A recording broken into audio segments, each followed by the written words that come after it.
Here are some of the best online business ideas for beginners. Dropshipping. Start an e-commerce store without holding inventory. You partner with suppliers who ship products directly to customers. Print on demand. Create custom designs for items like t-shirts or mugs. You only print and ship products after a sale. Freelancing.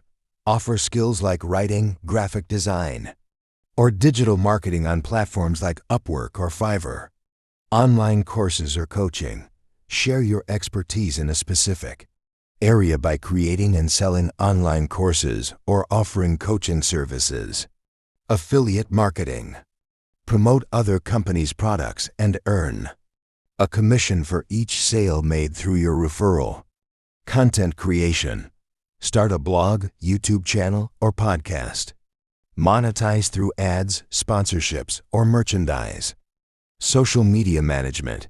Help businesses manage their social media presence and create engaging content.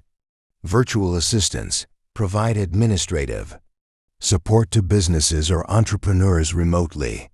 Choose one that aligns with your interests and skills.